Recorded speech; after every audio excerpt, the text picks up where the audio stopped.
Ito na po yung ating finished product. Naka-ready na sa eating portion. Ayan. Hello po, magandang umaga mga OFW at mga hindi din OFW. Samahan niyo po akong magluto ng sampilot. May twist tayong suman. Sampilot sa amin po sa Bulacan, sa San Juan, sa pinaglakihan kong lugar. Ang tawag namin sampilot. Pag-fiesta po ng San Juan doon, 24 ng June.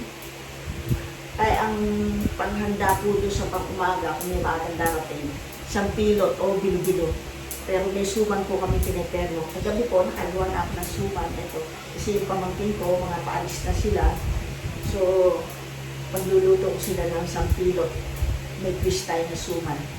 At magtatapin po tayo ng lapik. Yung po, version ko na yung lapik. At magtatapin tayo ng lapik. Naglalapik na po ako sa kabila. Ngayon, nagpapakulo na po ako ng pangalawang kakong gata. Ito po, itong nyog. Itong nyog to. Pakita ko yun sa inyo sa cup. Ito po yung pangalawang gata. Pinakukuloan ko na. Lagyan ko na lang 3 cups of sugar. So, makikita ko sa inyo, lalagyan ko siya ng, wala akong nakita ka na pandan sa palengke. Meron po akong pandan. Baby pa lang kasi yung pinakamalaking puno niya naputol, namatay, kaya bago-bago pa lang suyo ito. So, pakita po sa inyo yung ating gagawin sampilot at pahahapoy ko mamayang maga pa lang ngayon magiging merienda na nila ng after lunch. So, ayan nga po, yan, bilo-bilo, glutinous rice powder, bumili ko ng, may stock na ako, glutinous powder. Ayan, naglagay din ako ng ubi kulay para magandang kulay. Tapos, ayan po yung banana, 1 kilo ata yan. Tapos, ayan po yung langka. Galing po yan sa kaibigan ng pamangkin ko.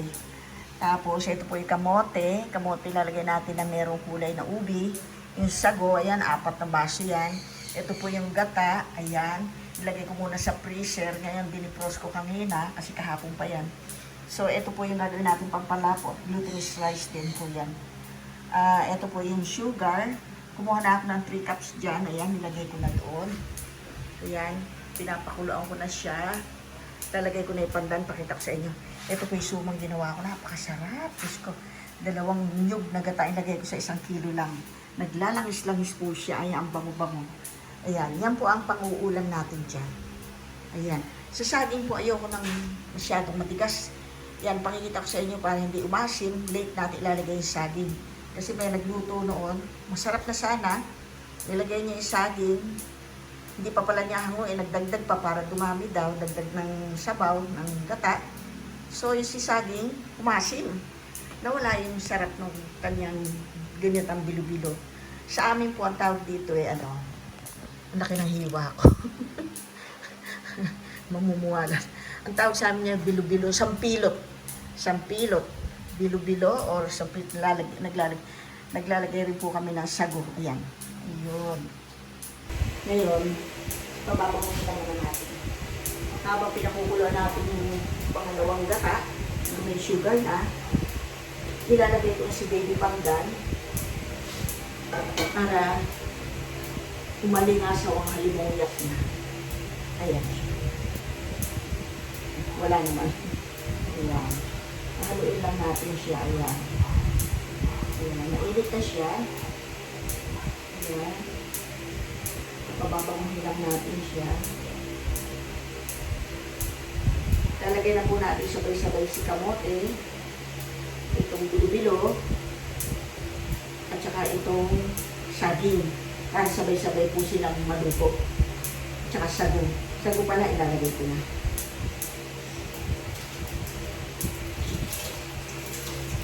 Pinugasan ko rin po ito. Bin-drain ko na. Ayan.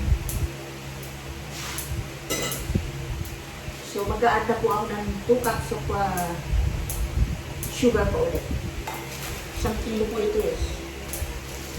Pero hindi natin lalagay lahat kasi ayaw po na masyadong matamis. Depende po sa inyo yun. Kung gusto nyo matamis, nasa inyo po yun. Pero kami po, kasi yung akin yung mga pamangkin, may diabetic na, pati yung kapatid ko may diabetic.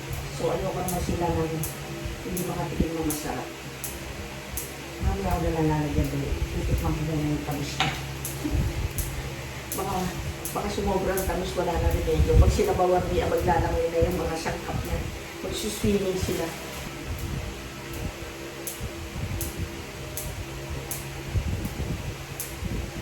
Ay, laki ng kamote ko. Mamumuha lang sila pag subo nito. So, ito po kumukulo na siya. Ilalagay ko na itong pangalawang kakanggata. Yung kakanggata mismo, kumukulo na siya. Hinobot ko muna. Uy, makukulo. Marami silang mag-aabang. Hindi lang pa rin ang kapatid ko. Ayan. Kaya, hintayin lang po natin kumulo.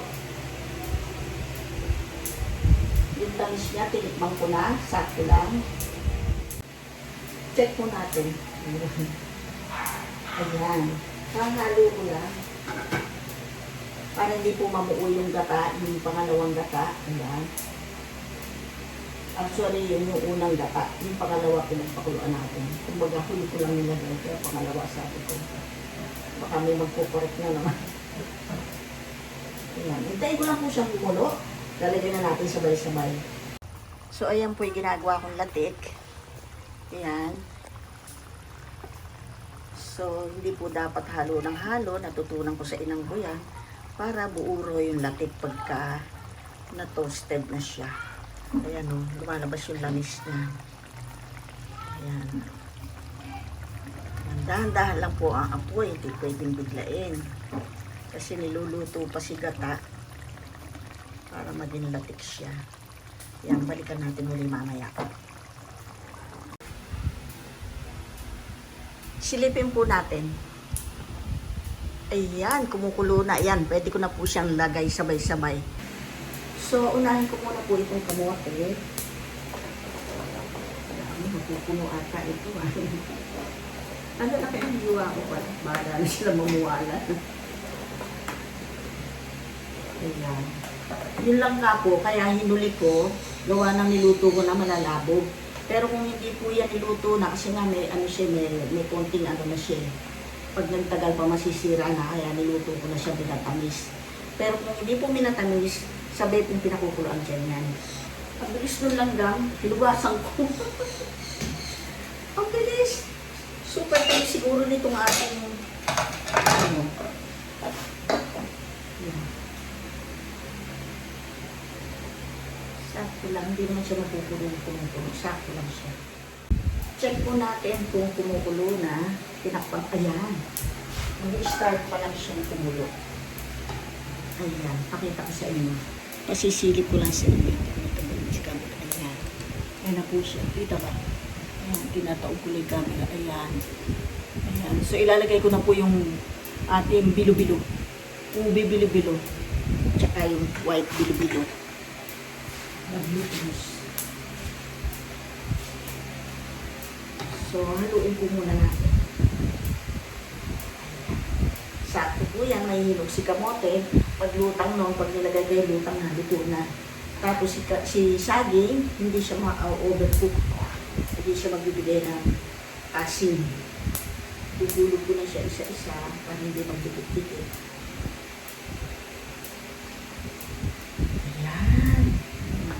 Ito naman, para maganda siya.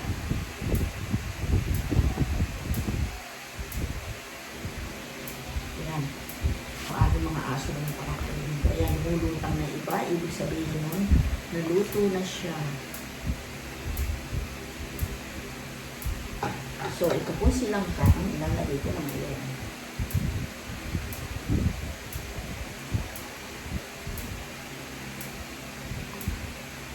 Sumobra ng tamis.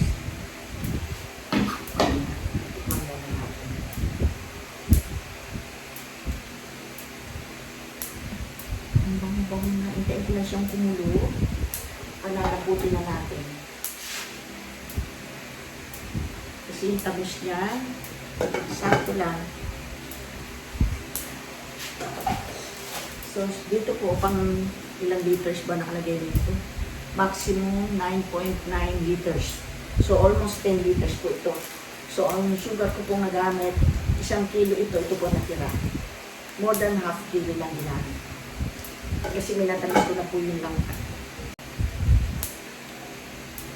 Sakto lang, hindi siya matamis, hindi siya matabang. Saktong-sakto. Ang yaman, papalaputin na po natin. Sarap. Naku, gusto po ito. Malamig. Sakto lang. Yan, tayo pa siyang kumulo ng kumulo mabuti.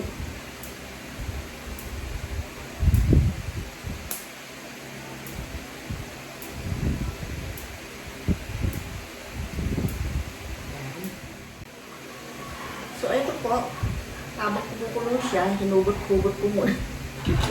Mahirap na. Ayan. So, habang hindi ano po natin, walang tigil ng halo para hindi siya mabuo. So, sakto lang kaya tinimplang mo pang palako.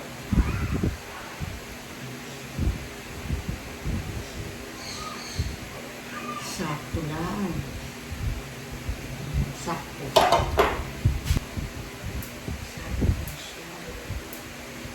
Hindi mo maganda yung malapot na malapot. Masarap yung masarap sa utos.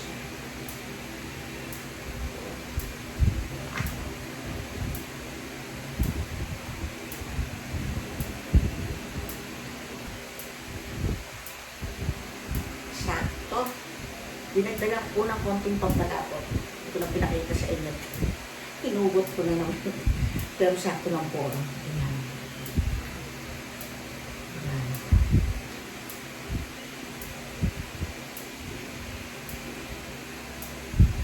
Ulala, sarap. Tikman.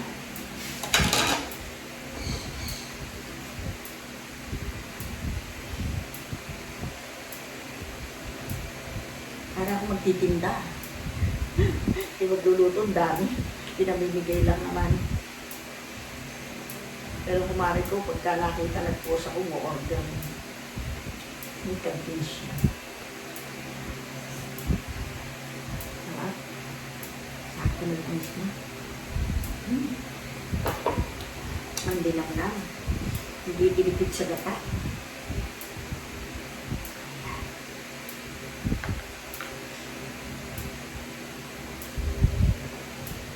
Huwag ko na siya. Baka malabog yung saging, aasim. So, ayan na po yung latik. Hinango ko na. Ang init sa labas sa dirty kitchen, hindi ko na pinak... Ang technique po dyan, huwag nyo intain pula bago nyo hanguin. Kasi masusunog dahil ang mantika, walang tigil ang init niyan. Ayan, tatansyahin nyo, medyo maputla pa, hanguin nyo na. Ayan, katulad. Turo ng inang ko po yun eh. Ayan. Ito na po yung ating finished product. I-ano ko na siya. I-re-repack na.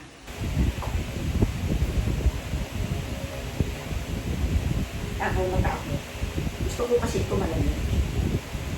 Yung kailangan yung punuin yan, may pipicturean ko si Mark. Sasabihin niya, bakit hindi ko pinuno? Lagyan na po tayo ng suman. Ito po yung talagang famous na tayo ng sasabuan sa amin. Dumadayo mo kami. Pinukubida pala, yung nanay ko, magbalot nitong suman sa gabi kasi kinabukasan fiesta. Sasama ako. Sabi lang ko, sige para matuto ka, ilagay ko po dito. Tapos ang style ko niyan, pag perfect siya, bilog, hindi ganito yung laman. Ay, pinaganda ko, bilog na bilog. Tuwa-tuwa sila sa akin. Ito madali. So, yan. Natatakam-takam natin. Ito natin siya. Ilisin natin ito. Para maganda.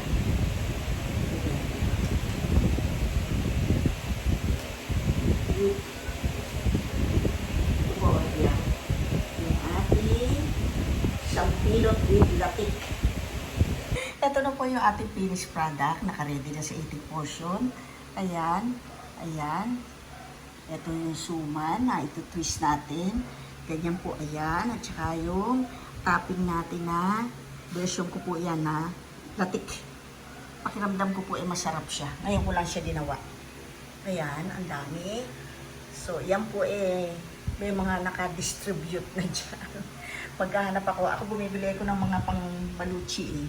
Pang Sharon ay kanila. Ayan. Ayan po siya. Oh, yummy, yes ka. Ayan. So, siset ko na po. 18 portion na. Ito po yung suman. Yung suman po, meron na akong binidyo nito eh. Binlag kung magtatanong kayo. Makikita nyo. Kung hindi nyo napanood, so gagawa po tayo ulit. So, pasensya na po, hindi ako pag-shoutout. Ay, walang aking inaanak na yung pa na isi-shoutout. Pero inaanak, Vincent o Brain Libaton. Pasensya na, hindi tayo makapag-chat palagi, pero nag-chat ko na si mama mo. Si Big Mayad siya, nandito ka sa akin sa Christmas. Ha? Makikita mo yung mga alaga, makikita mo kung gano'ng ka-busy si tita ninang mo. Ayaw mo tawagin nilang Rita. Okay, mas maganda. Okay. So, eto, shout out para sa iyo. Pogi ko na anak na si Vincent O'Brien Libaton. Bulong-bulong mo. Pasensya ka. So, eto po, tikman natin kasi nakakabusog ito. Grabe. Pagdilit man ang satyan. Gusto ko ito yung malamig. Kaya hindi ko po ito mauubos. Ilalagay ko sa ref at para pakita ko lang sa inyo kung paano. Ito unang subo ko para sa inyo. Mariko, Beth, Libaton. Kukunin ko yung aking inaanak na siya. Unang subo ko para sa inyo mga OFW, mga nakaabang sa Prinsesa ng Kusina Channel sa walang sawang pag-subaybay nyo sa akin. Salamat po. So ito po, kahit po bihira ako mag-vlog, nakaluwa po kasi yung doon, nagdaan na naman ako, nagagato na naman mamaya. Pinita. Ganito po sa amin sa Bulacan. Doon sa may Sanbuan. Wala po yun. Aking sumang po, napakasarap. Makulat akong gumawa yun. Ayoko po kasi ng malagsak. Ayoko po siya ng malagsak. Ito, ganito po yan eh. Pagka-fiesta ng San Juan po doon, maagang-aga, maraming dumarating aga pa lang. Sinasabuyan na sila ng tubig. Ang estima po nila sa umaga, ito pong suman at saka itong sampilot. Kung sino man ang nakakaalam ng sampilot, sa mga taga-Bulacan, ewan ko lang kung mga kapampangan alam din yan, manyaman. Ganyan po yan ang inuulam dito dahil matabang po ito.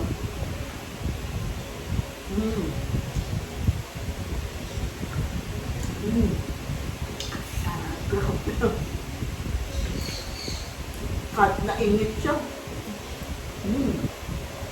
Tingnan natin itong ating tingnan nyo yung nilati, kakaiba. Suwabe linamnam. Para kayong kumain na, kasi meron itong bilo-bilo eh. Yan o. Ibaan natin. Ginagamit sa kalamay. Parang glutinous po ito eh. Wala nga nasuman, pero dito po ng sweetness sa ating niya. Sauce pa niya yung isilo. Wow. Ang ganda ng pagkakagawa ko ng bilo-bilo. Hindi siya matigas. Sakto yung lambot niya, suwabing-suwabing. Naglalaway ko siya lang kain, di ba na kain? Uy, tumagpak na.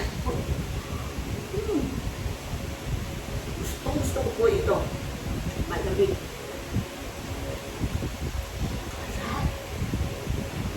Nako.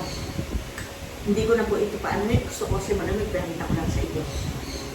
Ipapasok ko sa siret pag medyo malamig-lamig na, mag-aakado na ako niyan, didistribute ko na. Promise. Bagay na bagay po yan.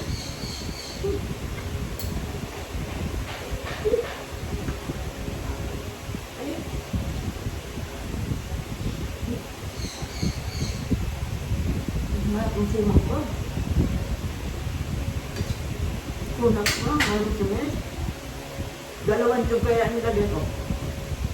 Sa 1 kilo lang. 1 kilo lang po ito. Malagkit na bigay sa akin na ate, isa sa mga kaibigan natin followers na si Cecil Takata.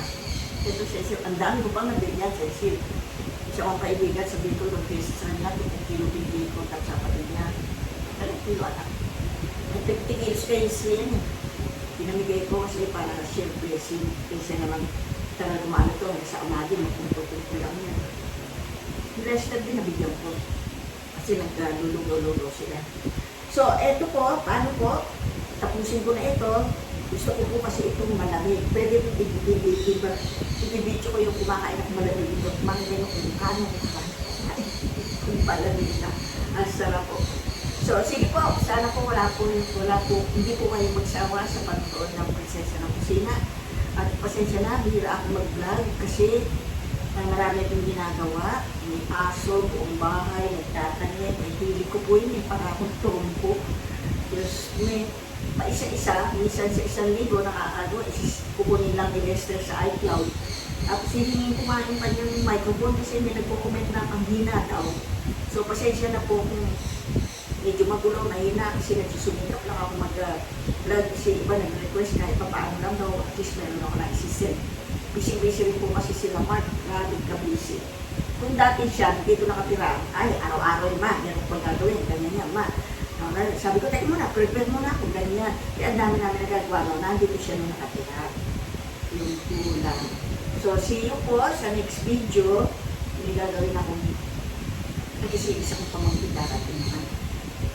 Na nasa galing sila sa Boracay. Galing na kanta, nag-ibo-dibo po na, pinakahuli ang pinakwawa naman. See you po! Salamat sa panonood.